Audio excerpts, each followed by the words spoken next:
风急天高猿啸哀。什么？焚天之怒竟然被这悲秋之意给死死克制住了！喜欢玩火，我让你连灰都剩不下！无边落木萧萧下，无尽长江滚滚来！哦，老祖救我！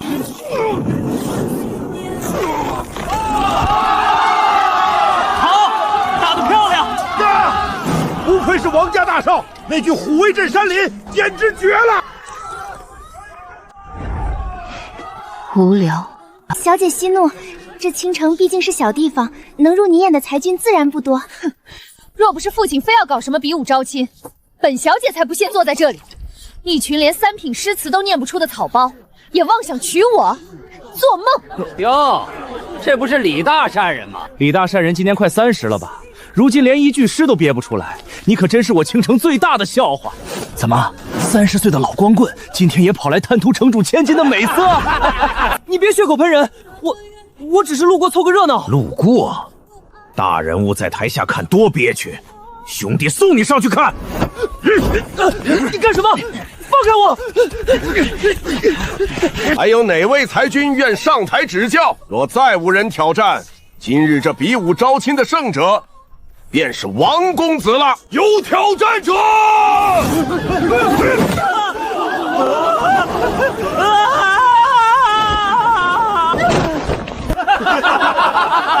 一个毫无灵气的凡人，居然敢上生死擂，活腻了吧？混账东西！你区一介凡人，也配与本少爷同台？误会，王少爷是误会，我是被人推上来的，我这就下。上了这擂台，哪有直接下去的道理？横刃刮骨破！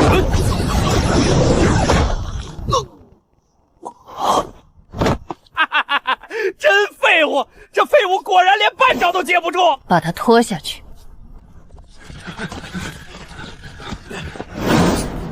怎么回事？我不是正在办公室改院子吗？怎么跑这儿来了？居然还活着！行，命挺硬。本少爷今天心情好，就大发慈悲，再赏你半句战诗，送你上路。狂风卷落叶，一刀2断绝！给我拼！死到临头，还有什么意义啊？我让你停，是因为实在听不下去了。你管刚才那玩意儿叫诗？狂风卷落叶，俗不可言。这5个字里毫无意境可言，全是大白话。你告诉我，狂风除了卷落叶还能卷什么？卷你大爷吗？你闭嘴！还有下半句，一刀2断绝。你当时在菜市场切猪肉吗？对战呢？押韵呢？修辞呢？就这种狗屁不通的顺口溜，你也好意思念出来？我要把你千刀万剐，受死吧！既然你这么喜欢诗词，今天我就免费教教你，什么才叫真正的诗词。十步杀一人。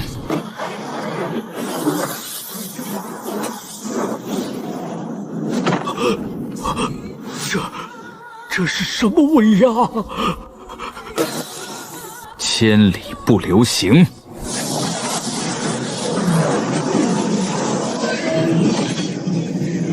落。不，饶命啊，前辈！这是1品战诗，或者是传说中的绝唱。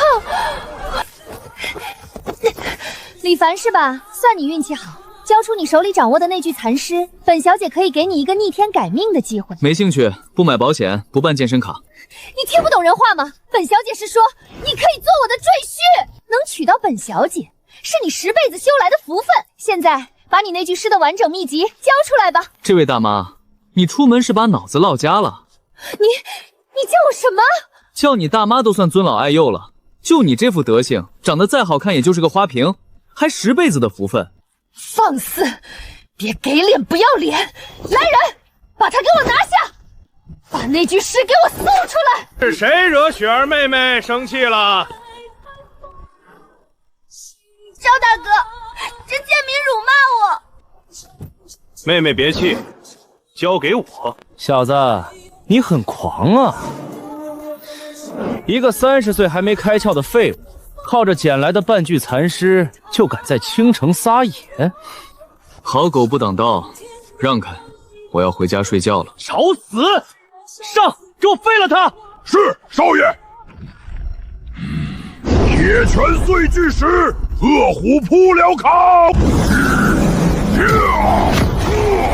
完了，阿大可是以力量著称的童生，这2具尸虽然粗糙，但加持的力量极其恐怖。这李坟虽然有绝唱在手，但他个凡人，连续施展精神力，肯定早就枯竭了。铁拳碎巨石，恶虎扑羔羊，这都什么牛鬼蛇神？大漠孤烟直，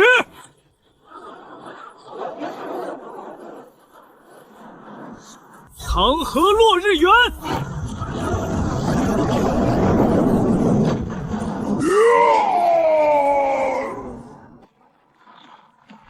记住了，这才叫写景，这才叫气势。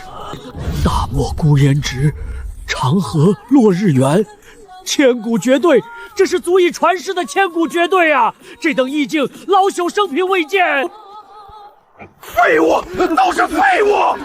李凡，你少在这里装神弄鬼！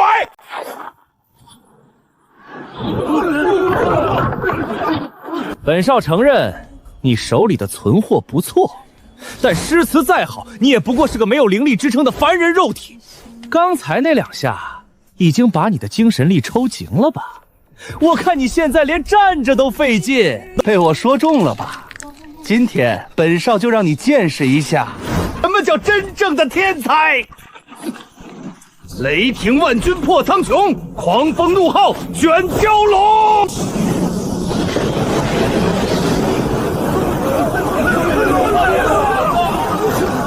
给我死！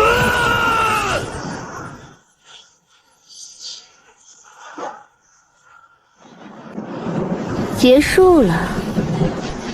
雷霆万钧，配狂风怒号。词汇量匮乏，就去多翻翻词典，强行押韵最为致命。老师没教过你，小孩子不要玩电吗？九州生气，势风雷。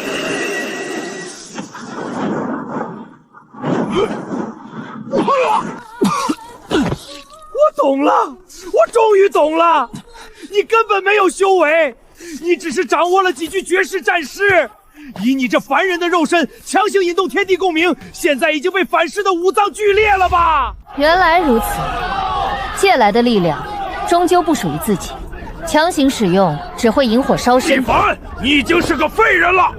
锋刃、火球、灵锥，给我打！你不是很能说吗？不行，要是再引动一次天地异象，我这具身体肯定先解体了。既然言出法随的本质是能量具现化，那我是不是可以改变能量的释放方式？我把能量内敛，给自己上物理 buff。李凡，受死！楚霸王，借你神力一用。力拔山兮气盖世，一身转战3000里。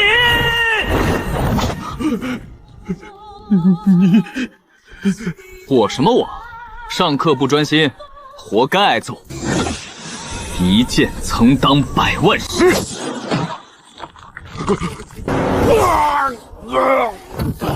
杀人太粗鲁了，不符合平台，不符合文明社会的价值观，废你灵根，就当是没收你的作案工具了，不用谢。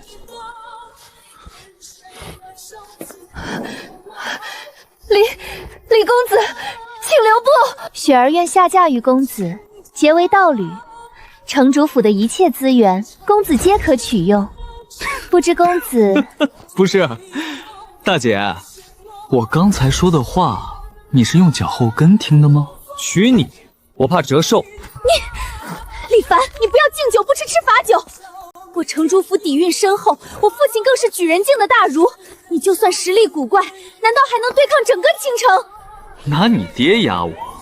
是谁废了我二灵根？半步大路径是赵无极。打了小的来老的，套路真没出息。小子，拿命来！大风起兮云飞扬。堂堂赵家家主欺负一个没有修为的年轻人，还要不要脸了？大儒之上，你是半圣。小子，你刚才那几句诗有点意思。意境之高，老夫生平仅见。我看你骨骼清奇，虽无灵根，却能引动天地共鸣，是个修师道的好苗子。老夫破个例，收你做关门弟子，保你在这师道大路横着走。收我为徒？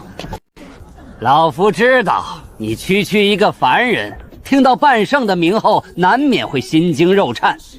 放心，老夫不嫌弃你，只要你……等等，打住！既然是双向选择，那咱们就得走个面试流程。你想当我的老师，可以，我先考考你。你要考老夫？哈哈哈哈哈！有意思，真有意思！老夫纵横天下几十年，还第一次有人敢考我的诗词底蕴。说吧，你想考什么绝句？不考绝句，考基本功。听好了，请背诵全文《滕王阁序》。滕？什么阁？什么序？这是何方大能留下的战诗？老夫为何从未听过？没听过？行，换一个，背一下《春江花月夜》，这个总该会吧？春江压什么糖？这都不会？那《将进酒》呢？《离骚》呢？《赤壁赋》你总能背出2句吧？你说的这些，老夫闻所未闻。这世间哪有这些古怪的名字？一问三不知，酒漏鱼。就你这点可怜的文化底蕴，也敢大言不惭地收我为徒？老头，不是我狂，就你脑子里那点存练，还想教我？赶紧回去多翻翻字典吧。放肆！李凡，你敢对前辈如此无礼，简直是找死！前辈息怒，这废物就是个失心疯，雪儿这就叫人将他拿下，任凭前辈处置。你闭嘴！大人说话，小丫头插什么嘴？你举手了吗？少子，你刚才说的那些，当真是存在的诗词？废话，要不然我现编啊。行了，咱们就别互相耽误了，下课。你站住！杀了我儿，你还想走？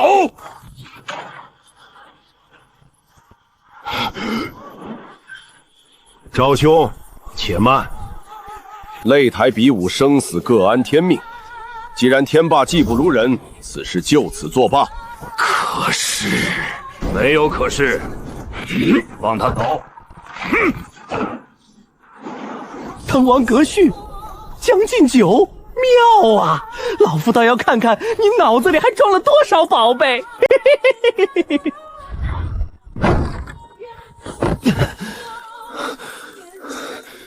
装逼一时爽，转身火葬场啊！刚才赵无极要是真的拍下来，我连半句诗都念不出来了。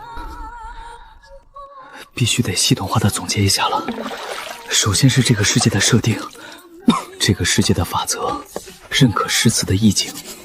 诗词就是代码，天地灵气就是服务器。问题在于，原主这具身体是个没有权限的黑客。我强行输入代码，服务器虽然响应了，但我的硬件承受不住庞大的数据流反噬。在身体素质提升到一定境界之前，绝对不能再轻易使用将进酒、侠客行这种毁天灭地的法术，否则敌人没死，我先自爆了。其次，战斗逻辑，既然外放法术容易伤己，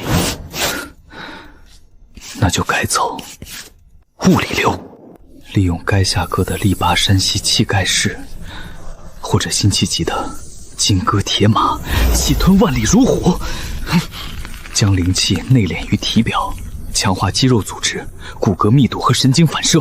别人修仙靠吐纳，我修仙靠给自己贴标签。结论2：战术核心高防高敏，近战平 A， 辅助低浩然的绝句作为控制和补刀。理论有了，接下来就是实践。这里可是玄幻世界，不会飞还修什么仙？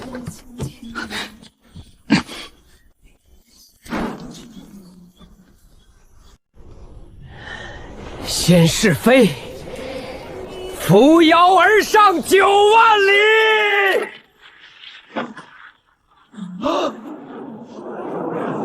我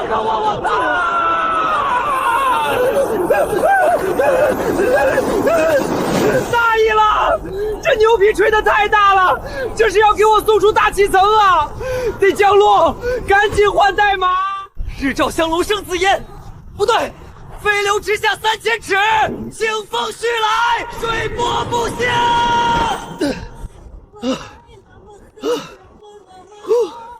活下来了，这就对了嘛！御剑乘风来，除魔天地间，哇，太爽了！接下来测测破坏力，飞流直下3000尺，一世银河落9天。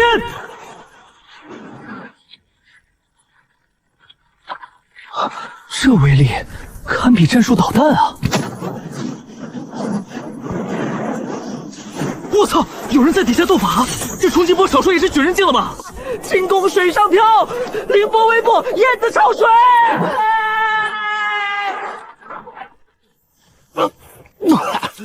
呸！本来无一物，何处惹尘埃？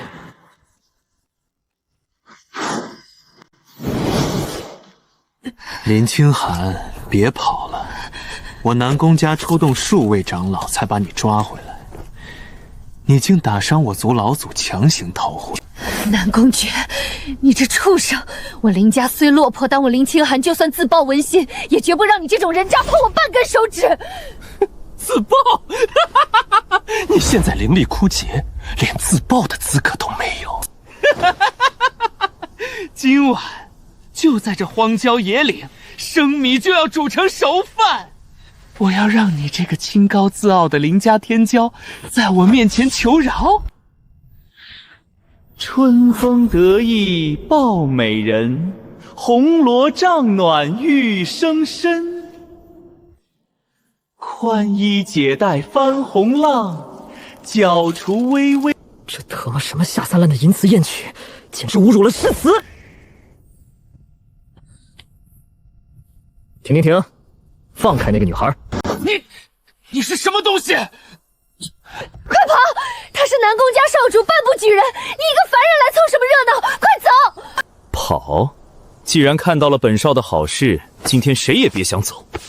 一个不知死活的凡人蝼蚁，也敢管我南宫诀的闲事？我问你话呢？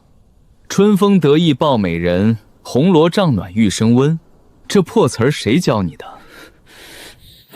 你敢教训我？本少这首《春宵吟》乃是南宫家花重金从一位风流才子那里求来的双修战诗，这等意境，岂是你这种泥腿子能懂的？双修战诗，风流才子，完了，没救了。平仄不调，风是平声，得是入声，这叫什么？这叫傲居。读起来像嘴里含了块热豆腐，烫嘴。第二，意象低俗。好好的红罗帐，非要配个玉生温，用词之油腻，简直比地沟油还糊嗓子。你胡说八道什么？我胡说？今天我就让你见识一下什么叫真正的咏物，什么叫真正的意境。蝼蚁，给我死！黑虎掏心碎筋肝，狂风落叶命归天。小心！10年磨一剑。怎么回事？我的灵力被切断了。双刃未曾试。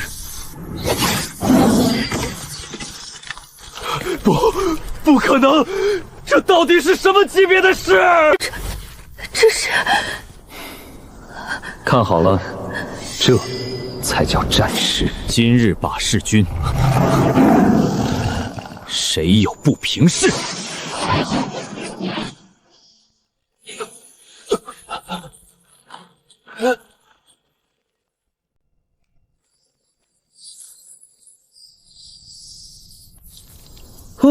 这手贾岛的剑客用来做单体斩杀刚刚好，耗蓝低，无后坐力，环保又卫生。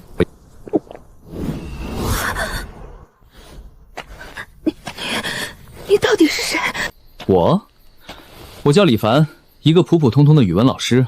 你伤得很重啊，灵根受损，纹心震荡，再不止血，你大概率要领盒饭了。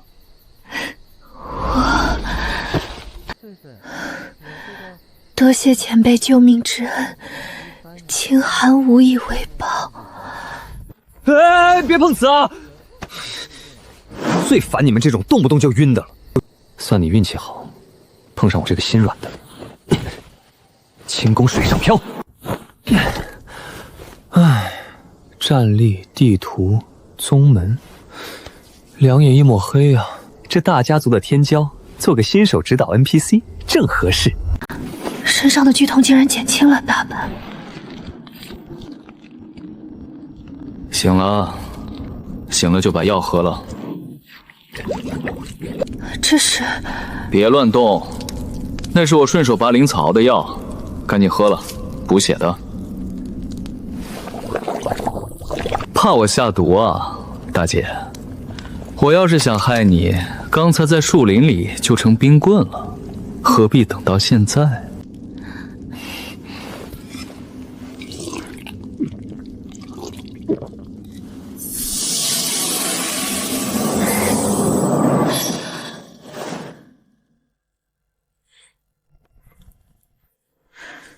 多谢前辈救命和赐药之恩。停，别一口一个前辈。我叫李凡，今年不到30，可能还没你大，叫我李老师就行。李老师？对，老师。现在该你交作业了。交作业？就是情报交换。我救了你的命，作为报答，你得回答我几个问题。李老师，请问，清寒必定知无不言。第一，给我普及一下这个世界的战力等级，就是童生、秀才、举人后面的那些天花板到底是什么？世道大陆境界分为童生、秀才、举人、进士、大儒、半圣、文圣。童生可引气入体，秀才可灵气外放凝聚法术，到了举人境，便可沟通一方天地，借用天地大势。大儒则能言出法随，一言断人生死。至于半圣，已经触及法则边缘，整个大陆明面上的半圣不超过一手之数，而文圣，那是传说中的境界，已经数千年未曾出现过了。传闻文圣一怒可伏尸100万，一尸可造化万物。大儒能言出法随，那我今天杀那个王天骄的时候，好像也触发了天地共鸣。难道我现在相当于大儒的攻击力？攻击力堪比半圣，但身板脆得像张纸，典型的玻璃大炮啊。第二个问题，既然修炼靠念诗，那诗词是从哪里来的？天地初开，大道显化为无数原始诗简散没世间，后人通过参悟这些诗简，或者观摩天地异象，偶然能创出新的战诗，但创作极难，一首一品战诗往往需要大儒耗费毕生心血才能写出，而传世的绝唱更是可遇不可求，所以高级诗词都被各大世家和圣贤书院垄断，普通人根本接触不到。创作极难，被世家垄断。最后，第3个问题，你接下来打算去哪儿？青城已经装不下你了，你需要去更高级的地方提升肉身，彻底解决你那开大招会炸馆的致命弱点。南宫爵死了，他们绝对会发疯一样找我。跟着我，你会有无尽的麻烦。哼，麻烦？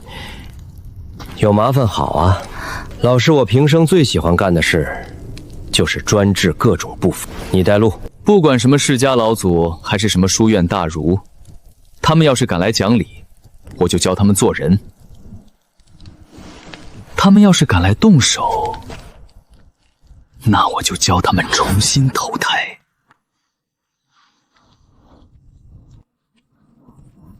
醒了啊，醒了就过来听课。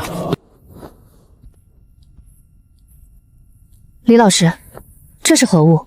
上古灵力运行阵法吗？阵法？肤浅。这叫文本结构与古典诗词鉴赏，是我们接下来的生存与战斗指导方针。文本结构？我昨晚复盘了一下你们这个世界的修炼体系，你们所谓的言出法随，确实能调动天地灵气，但你们的底层逻辑简直粗糙的令人发急。李老师的意思是，我们传承了数万年的师道走错了？不是走错了，是根本没入门。你们把诗词当成了宝库密码，只要字数凑够了，词槽堆得够华丽，就能砸出法术。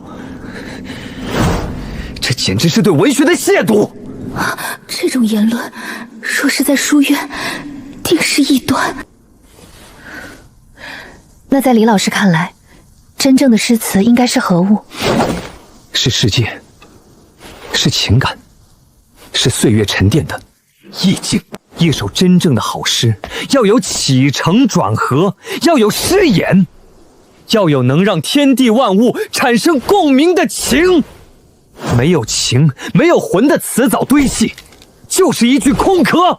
比如那个南宫诀，满嘴淫词艳曲，毫无格局。他的诗就像是塑料做的假花，而我用的诗是扎根在历史长河里的参天大树。我不需要比他灵力强，我只需要用意境去碾压他。哼，他的塑料假花瞬间就会灰飞烟灭。没有灵根，不代表不能借用天地之力。只要掌握了文字真正的灵魂，我一样能言出法随。行了，理论课到此结束，我们要出发了。去哪儿？去最大的城市。我要去搞钱，顺便找几本基础的功法，研究一下怎么强化我这具凡人肉身。中州圣贤书院，那里是天下学子的圣地，也是各方顶尖势力交汇之处。只是此去中州路途遥远，我们没有通关文婆，也没有盘缠。盘缠？你们这儿的硬通货是什么？灵石，下品、中品、上品，100下品换1中品。这种货币体系极其脆弱，灵石既然是消耗品，也是天然矿物，一旦某个大势力发现超级矿脉，大量灵石涌入市场，必然导致严重的通货膨胀，物价飞涨，底层修士永远被割韭菜。李老师，您怎么知道？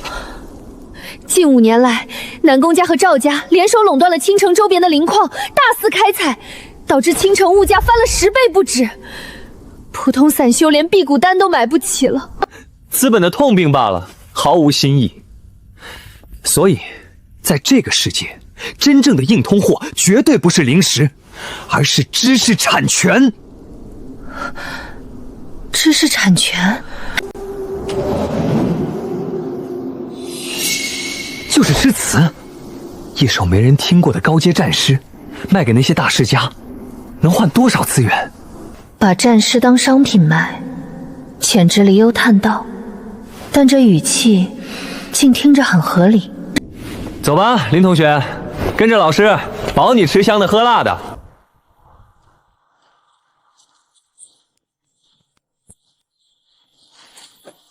清寒，您的未婚夫死了，南宫家会怎么反应？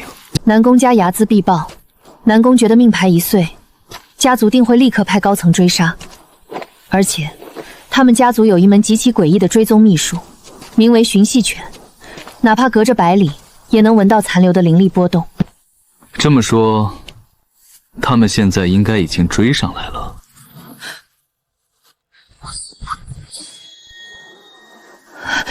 李老师，你是说？不愧是能杀我南宫家少主的狂徒！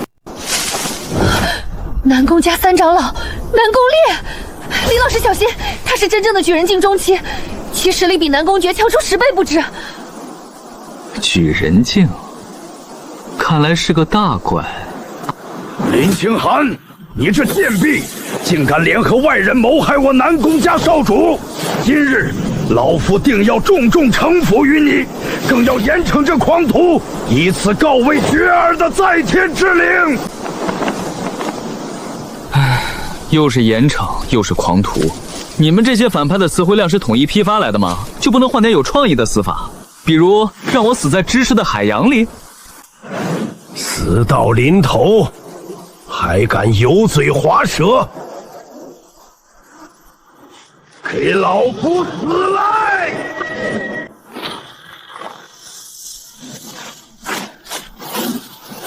赤野焚天火莲营，九幽殿狱化灰烬。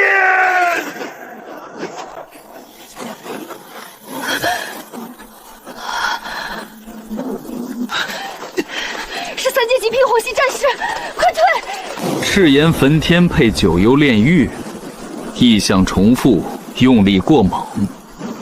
这种没有灵魂的词汇空壳，只要用更悲凉的真实意境去碰撞，他自己就会崩溃。李老师，你在干什么？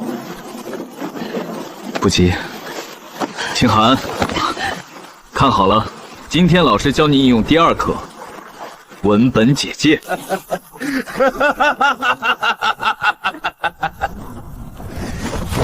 区凡人也敢妄图评价老夫，没礼貌。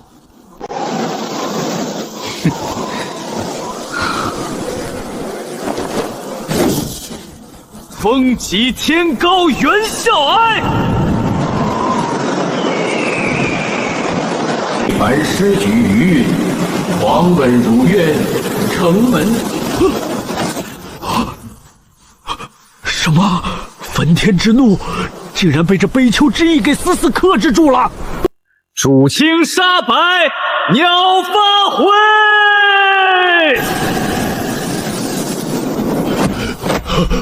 不可能，这是什么级别的事？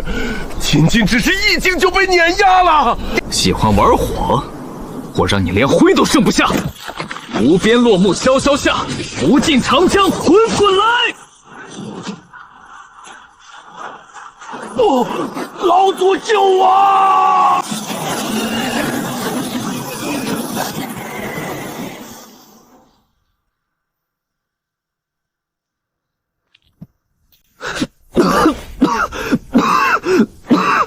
李老师，你没事吧？没事，情绪波动有点大，下次不能这么玩了。这种千古悲歌太费神了，得赶紧去中州找点能强化肉身的基础功法练练，不然真成玻璃大炮了。愣着干什么？去摸尸啊！摸尸？废话，虽然人化成灰了，但储物袋、灵石什么的，总该有特殊材质留下来吧？我们去中州不要路费的吗？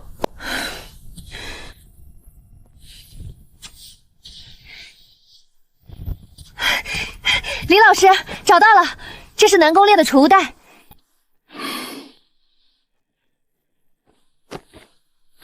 怎么打开？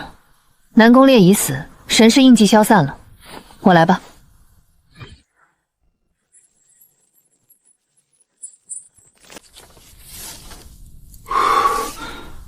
炼体功法，这是南宫家外门弟子修炼的基础断体诀，引灵气淬炼皮肉骨骼，虽然低级，但在市面上也值不少灵石。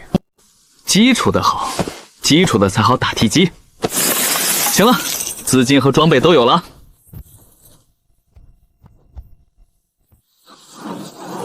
走吧，林同学，下一站中州圣贤书院。这都写的什么狗屁不通的东西？李老师，可是这功法残缺了。不是残缺，是作者的语文绝对没及格。你看这句，太阴和阳明是经络名词吧？他用一个副龟，动线完全是断的。这要是照着练，不走火入魔才怪。这本烈阳断体在南宫家也是外门弟弟争破头的基础功法，几百年来无数人都是这么练的。怎么到了李老师嘴里，就成了语文不及格的残菜品了？那李老师打算如何修炼？哼。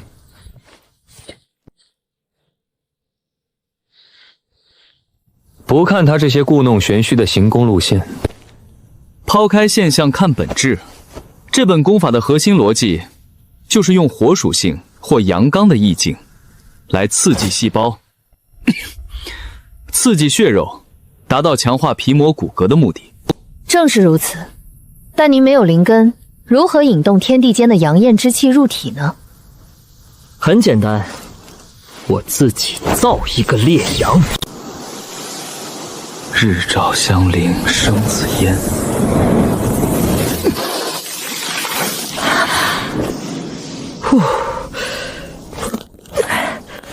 痛是真痛，但效果还行。李白的诗就是霸道，这下至少不用怕被小怪秒了。李老师的悟性，清寒生平未见。行了，别拍马屁了。前面那是哪儿？天风城。过了天风城，就算真正踏入中州地界了。此城是中州南部的门户，极为繁华，很多前往圣言书院求学的学子都会在此地歇脚交易。繁华好啊，繁华就意味着市场大。我们现在手里有多少钱？南宫烈那里搜刮来的，加上我之前剩下的一些，一共是480块项下品灵石，12块中品灵石。这点钱，在天风城能买什么？李老师，中州物价极高，天风城由于学子聚集，更是寸土寸金。一顿好点的灵膳，大约需要50块下品灵石。若是想在城内客栈住一晚，最差的柴房也要2块中品灵石。抢劫啊！按照这个购买力计算，青城周围的灵矿滥采果然导致了严重的通货膨胀，灵石的实际购买力被大幅度稀释了。我们这点钱，在中州连半个月都活不下去。是啊，所以很多寒门学子在中州只能露宿街头。那不行，我可是个要面子的人，怎么能睡大街？走，进城。老师带你去割中州的第一茬韭菜。好，钱少爷这句诗真是气吞山河啊！那是自然，本少为了写出这首《猛虎下山》，可是闭关了足足3天。吴掌柜，你给估个价吧，这首诗够不够换一张圣贤书院的旁听帖？猛虎下山一声吼，吓得百兽皆低头，张开血盆大口咬，骨头渣子都不留。妙，太妙了！钱少爷这首诗通俗易懂，杀气腾腾，尤其这最后一句骨头渣子都不留，将猛虎的凶残刻画得入木3分。凭个3品战诗换帖没问题。钱少爷威武，第一才子。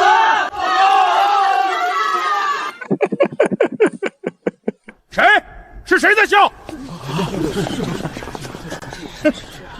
你在笑本少爷？哪儿来的叫花子？文心阁也是你这种凡人能进来的地方？你干什么？别拿你的脏手碰钱少的墨宝！我笑，是因为我实在憋不住了。这就是你们天风城所谓的才子？这种3岁小孩的顺口溜，简直俗不可厌。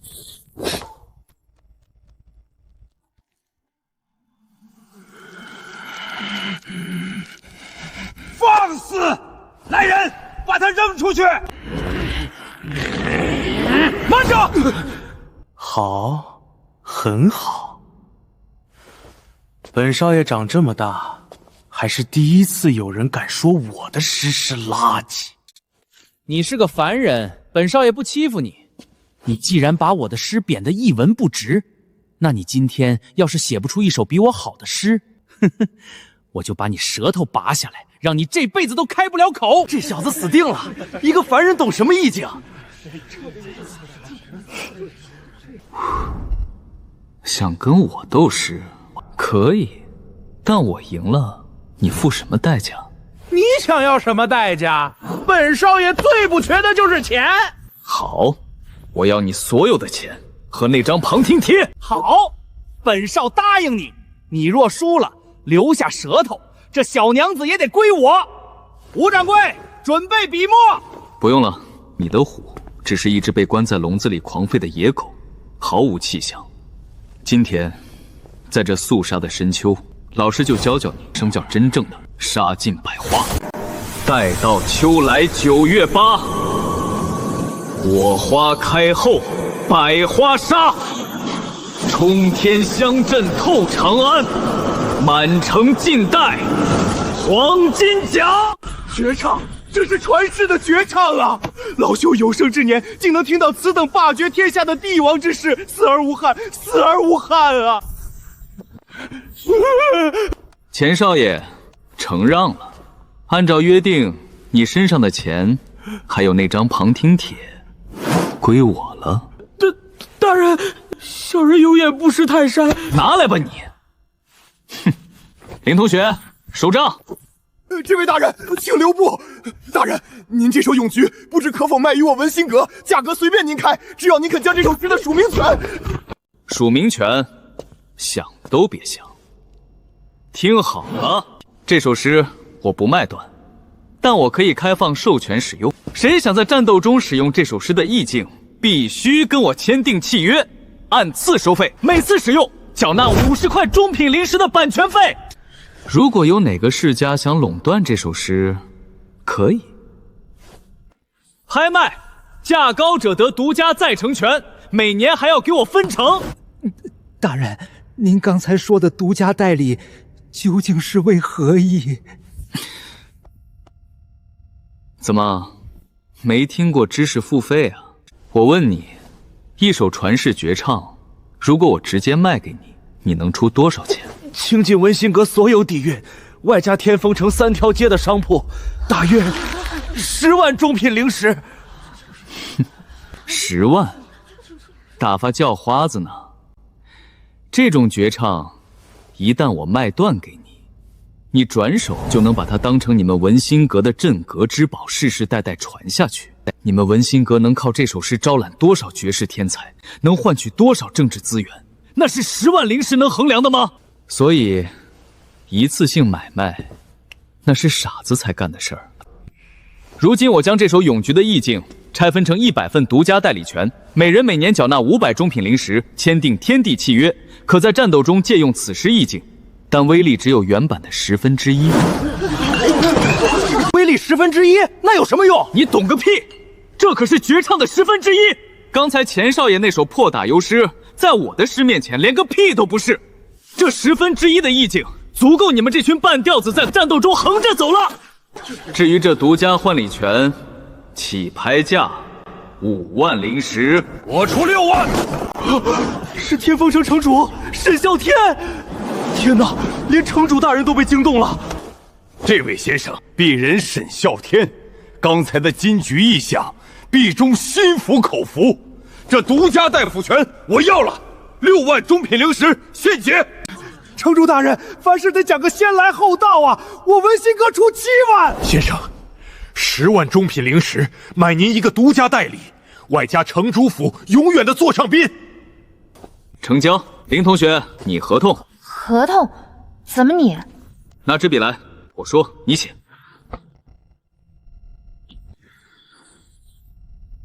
先生，10万中品灵石全在里面了。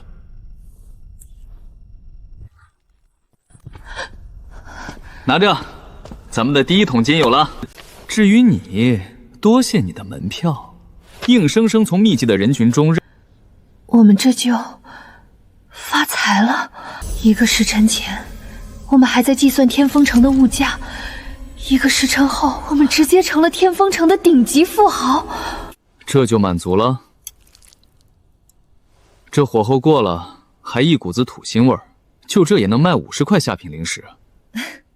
这可是摘星楼的招牌菜，普通学子攒3个月都吃不起1口。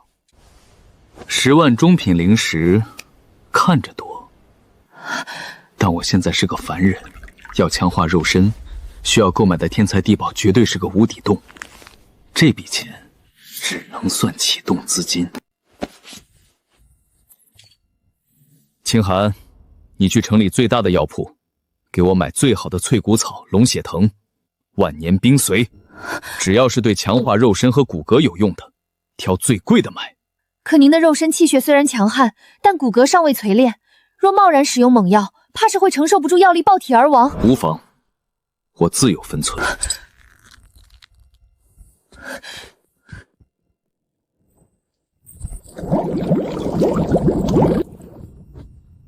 来吧，看看修仙界的药域有多猛。我操！不行，要裂开了！给我镇压！咬定青山不放松，立根源在破岩中，千磨万击还渐进，人而东西南北方。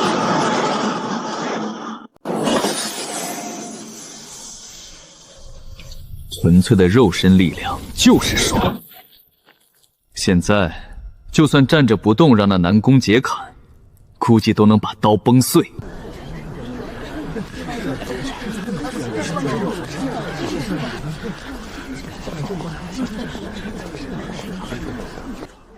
可有推荐信？旁听帖，我当是哪家公子，原来是个走后门的。听着，旁听帖没有资格走正门传送阵，去那边的偏门，然后去领一把扫帚，少在这里碍眼。走偏门？怎么，你不服气？我乃圣贤书院外院学长宋书，我刚才做了一首登高楼，意境已达3品。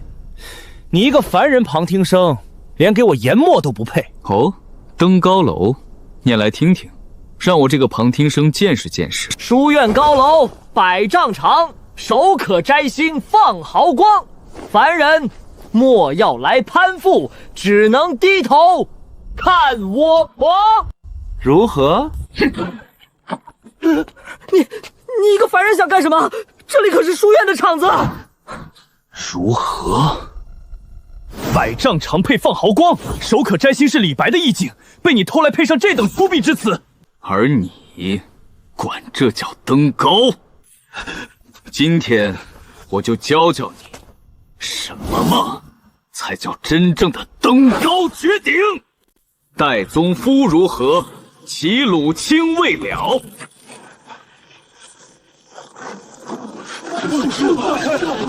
造化钟神秀，阴阳割昏鸟。荡胸生增云，决眦入归鸟。会当凌绝顶，一览众山小。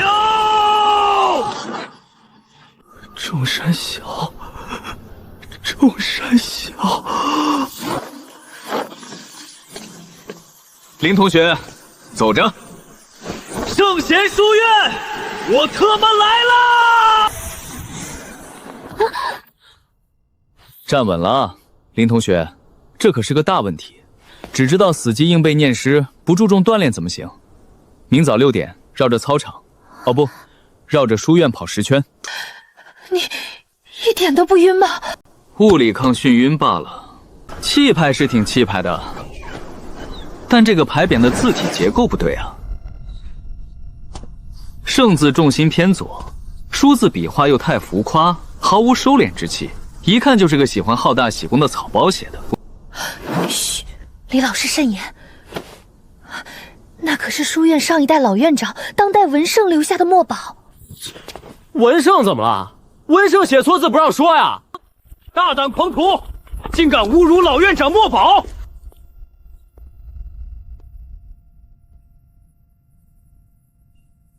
我当是谁弄坏了天风城的传送阵？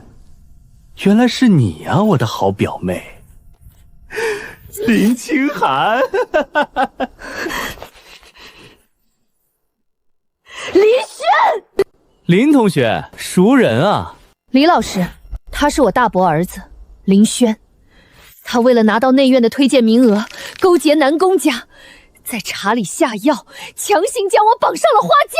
哦，家族宅斗，出卖亲戚换保送名额，好俗套的剧本啊！表妹，话别说的这么难听，家族生你养你，让你嫁给南宫大少联姻是你的福气，可你呢？不仅逃婚，还害死了南宫爵。如今南宫家老祖震怒，已经对我林家下达了追杀令。你这个败坏门风的贱人，简直是我林家几百年来最大的耻辱！原来她就是那个逃婚的林家妖女。呸！真是斯文扫地，不知廉耻！林轩，你血口喷人，明明是你们！还敢顶嘴！执法堂听令，此女劣迹斑斑，侮辱书院在先，败坏道德在后，立刻将她拿下，打碎文心，交由南宫家发落。寒东风百川，铁锁镇逆臣。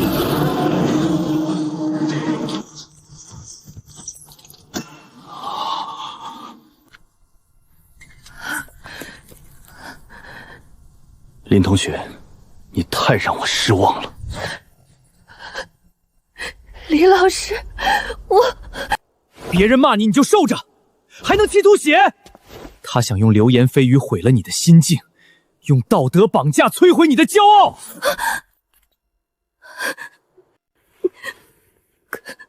可是，想毁我学生的名声，想打碎他的文心，你们也配？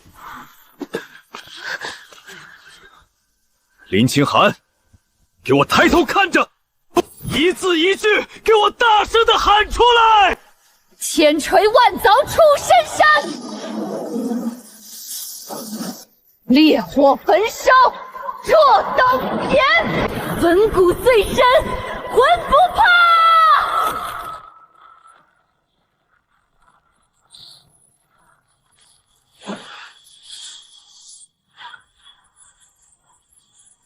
要留清白在人间。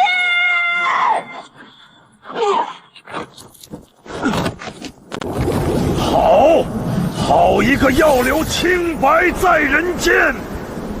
是内院大长老陆长风，天哪，连他都来了！孩子，此等争傲千古的绝唱，竟是出自你口！回大长老，此诗并非学生所作，这是我老师教我的。李老师没有灵力，一个凡人。先生可是隐士高人，老朽愿以副院长之位，请您传道。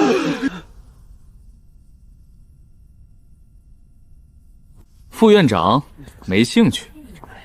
我说老头，你们书院这安保工作做得不行啊，什么阿猫阿狗都能当执法队。还有，别一上来就想着挖墙脚，我的学生可不是你们这破书院能教得起的。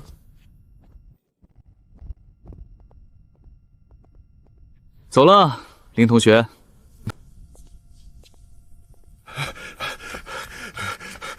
李先生，请留步。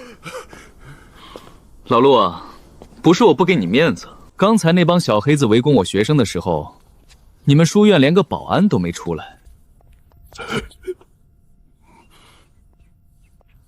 现在看我学生牛逼了，就跑出来拉拢。先生误会，老朽刚才在闭关察觉到浩然正气，才破关出的。林丫头，你替老朽劝劝先生，书院藏书阁乃是重地，外人。大长老，我现在是李老师的学生，老师去哪儿，我就去哪儿。说得好，林同学，鉴于你刚才那首《石灰吟》朗读的声情并茂，意境饱满，老师现在正式任命你为我的首席课代表。清寒领命，不知这具体有何职责？很简单，第一，负责收学费和战利品；第二，遇到那种废话多不听讲的学生小拐，你负责清场，保护老师的嗓子，懂了吗？清寒明白。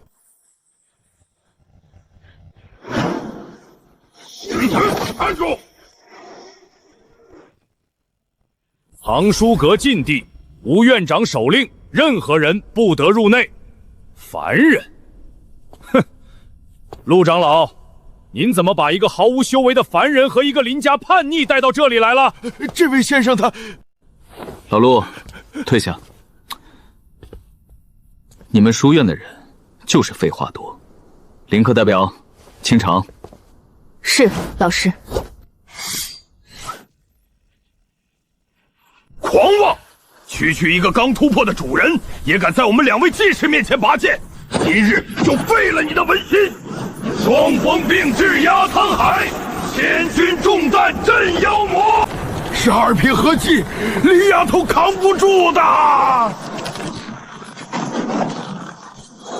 那就用高洁刺破他。不要人夸好颜色，只留清气满乾坤。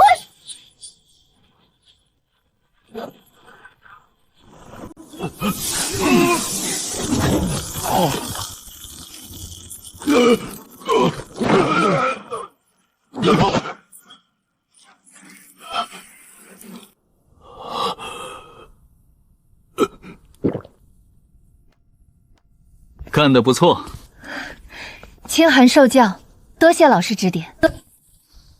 越珍贵的东西放得越高，这是游戏常识。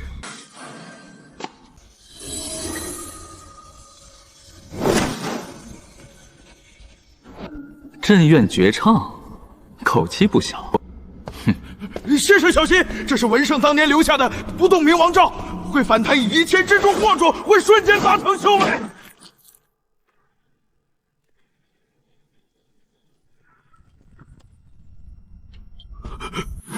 物理破阵。林课代表，拿笔来，要红色的朱砂笔。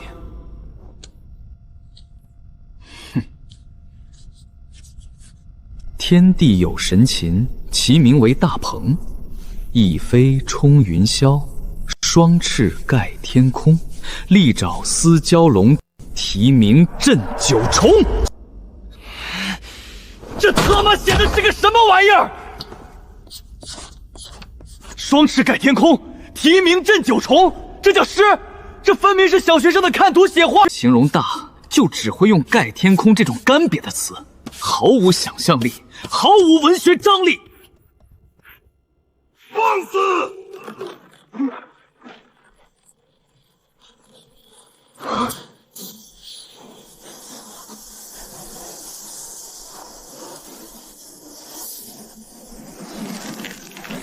何方狂徒，竟敢毁我书院传承万载的无上绝唱，找死！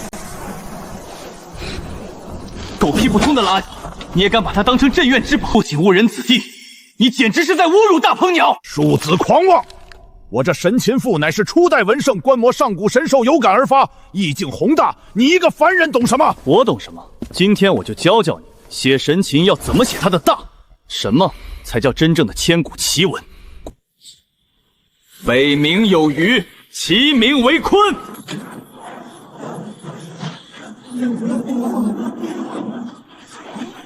什么？这等凶兽怎么可能存在？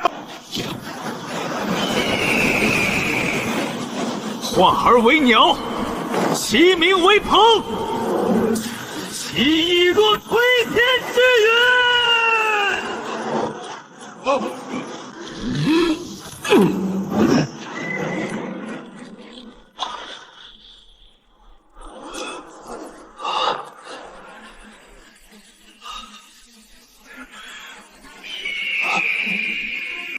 这才是真正的神禽，这才是真正的文章。朝闻道，夕死可矣。先生大才，孔某心服口服。行了，别跪着了，念在你们认错态度还算诚恳的份上，都起来吧。从今天开始，你们圣贤书院的教材，我重新编。